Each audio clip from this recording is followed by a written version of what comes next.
There's so much disinformation out there. That's one of the things we're going to talk about here today. It's really hard to break through the noise. And there are so many parties actively trying to mislead you for whatever agenda they hold. And so the purpose of the hot zone is to give you a boots on the ground perspective, take my own experience from the places that we're talking about, and my 20 plus years experience as a war correspondent, and sort of help you read between the lines so that you can understand better the things that you see in the news. Because you have to read between the lines. You can't take anything at face value anymore. There's just too much politics that has invaded everything. And so today we're going to talk about asymmetric warfare, which is taking place all across the globe. But specifically, we're going to talk about Russia's asymmetric warfare against the West. The first thing you have to understand is that Russia has to engage in asymmetric warfare because from a conventional warfare standpoint, they just don't have the ability to compete with the West. Russia's true combat power, even with a 1 million-man army, is something like the Texas National Guard. Their economy is in shambles. They are literally, in terms of what they call purchasing power parity, PPP, which is a good way to measure one country's GDP against another. They are somewhere in the range of Greece or a little less than Italy. And Greece is no economic powerhouse by any stretch. So Russia being about the level of Greece or Slovakia says a lot, even though it's the largest country in the world, that they are in terminal decline in terms of their demographics. So they're having so few children that they are losing about 1 million people a year just to people dying off and then not being replaced. 1 million people a year just disappearing. They don't take in much in the way of migrants. The vast majority of the wealth in the country is concentrated in the hands of very few people. The wealth gap in Russia is 6, 7, 8 times what it is in the United States. So even though they have a large army in terms of numbers right now, because they have mobilized a lot of people to fight in Ukraine, not enough because they have to buy troops from North Korea. The troops that are coming from North Korea are on a one-way trip into Russia. Kim Jong-un is getting paid handsomely for those troops, but those troops are probably not going to ever see home again. The Ukrainian military has intel from the very few North Korean troops that they have captured that says North Korean troops are being instructed by North Korea to commit suicide rather than get captured. And if you get captured and don't commit suicide, your family will be put into a concentration camp in North Korea. So Russia is buying these people. They're cheaper than the death benefits they have to pay out on Russian soldiers, and that's why they're going with North Korean soldiers. And it's not working out too well. These North Korean soldiers, they don't understand modern warfare at all. There's some reports coming out from South Korean intel, actually, because they were thinking that they were grabbing farmers and laborers out of the fields in North Korea, putting them in uniforms and shipping them to Ukraine. But that's actually not the case. According to South Korean intel, these are the cream of the crop of North Korean soldiers. They're sending North Korean special forces into Russia, and even they are just no match for any kind of modern combined arms warfare. They have now started finding Russian positions instead of armored personnel carriers or even military trucks to transport their equipment and ammunition. They are finding stables with donkeys on the battlefield that Russia is now using to transport supplies because they just are running out of functional military equipment. They are putting any resources they have, though, into missiles and drones technology because they are starting to realize that's kind of where it's at right now. I want to say that Donald Trump becoming the president of the United States caused a lot of consternation among the Ukrainians and among the leaders of Western Europe, NATO, and the UN. But I would say that Donald Trump becoming president of the United States will end up being the best thing that could have happened to Ukraine. There's a lot of talk about that Trump is going to force them to accept a bad deal to essentially lose the war in order to stop the war. We haven't seen the actual peace plan yet. Several leaked copies have come out, but there is a lot of speculation that those leaks are actually Russian disinformation. We'll find out when Donald Trump unveils his peace plan next week. And I think that it's going to be, without a doubt, a compromise. It's going to require compromise on the part of Ukraine. But I think just the fact that Trump was getting elected and everybody was afraid he was going to cut off aid for Ukraine has forced Ukraine to really double down on becoming more self-sufficient in terms of their weaponry.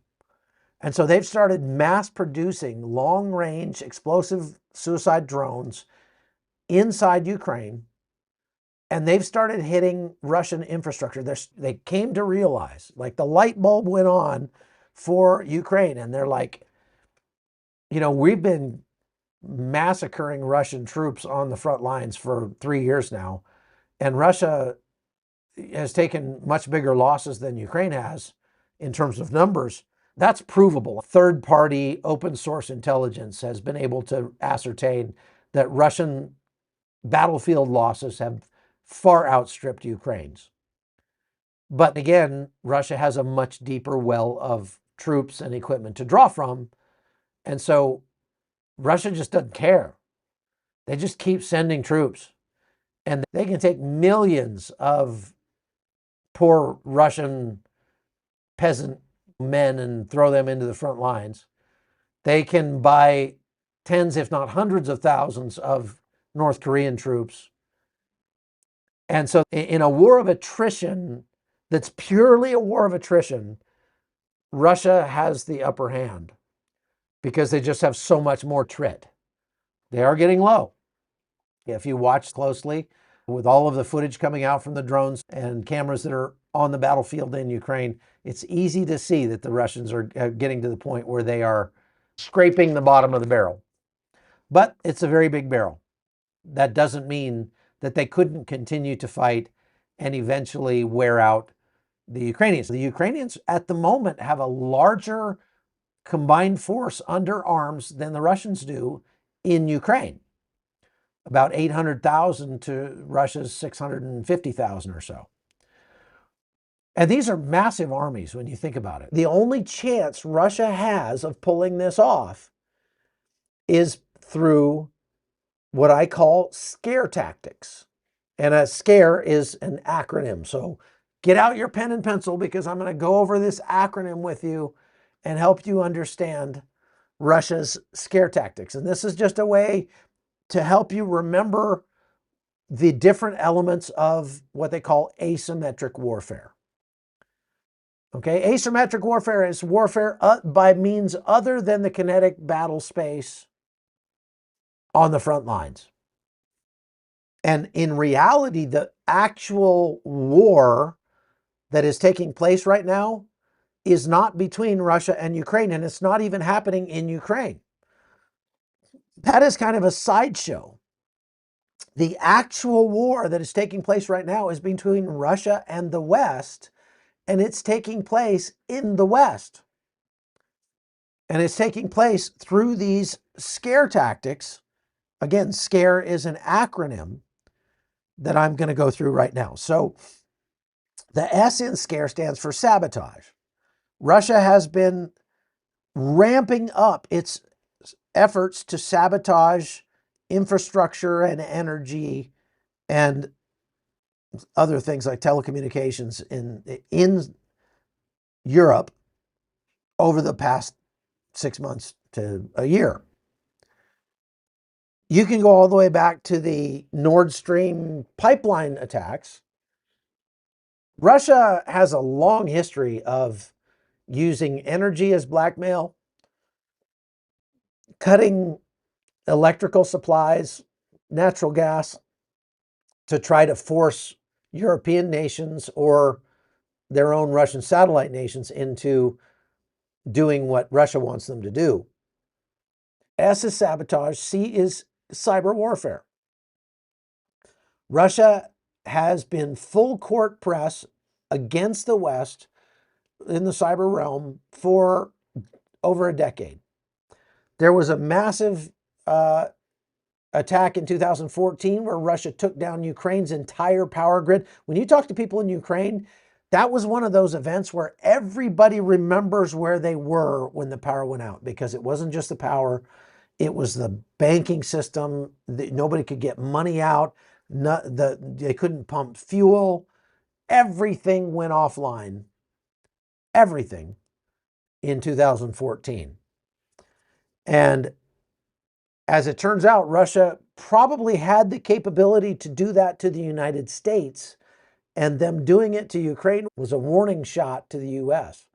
It's still an open question whether or not Russian hackers have backdoors into the US power system, water system, hydroelectric dams. They have literally found Russian zero-day exploits sitting on American infrastructure systems, meaning the Russians have penetrated our systems.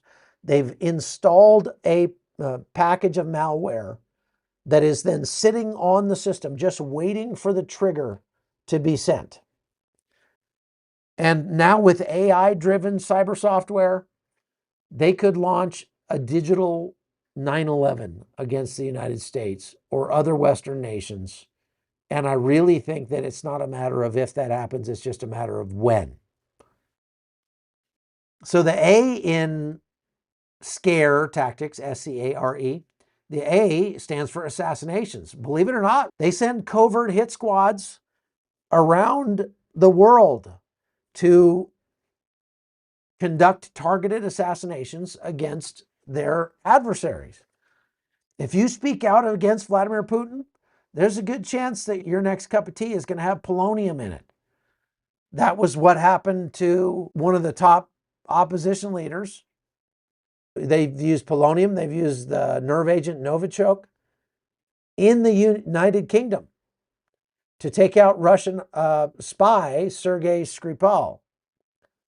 Anthony Navalny was poisoned and nearly died in 2020 by another Novichok poisoning. He eventually died in captivity in Russia. There have been at least 40 Russian oligarchs who have accidentally committed suicide with 3 shots to the back of their heads, or fallen out of a window in a 40-story building just coincidentally after they criticized the war or Vladimir Putin. So assassinations are part and parcel of the Russian playbook. And now we're getting into the stuff that you've all been exposed to. You may not have been assassinated by Russian spies or known anybody who was. You may not have been the victim of cyber warfare, although you probably have been, you just don't know it. But you've definitely been subject to disinformation and psychological warfare through Russian attacks. Definitely. If you live in the United States or in the West, you have been targeted by Russian disinformation campaigns.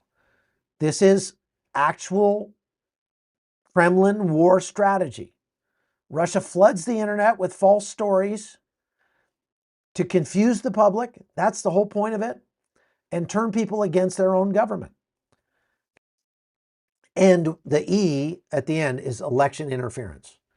They have done everything they could for many election cycles, well before 2016, to manipulate US elections and lots of other countries' elections as well.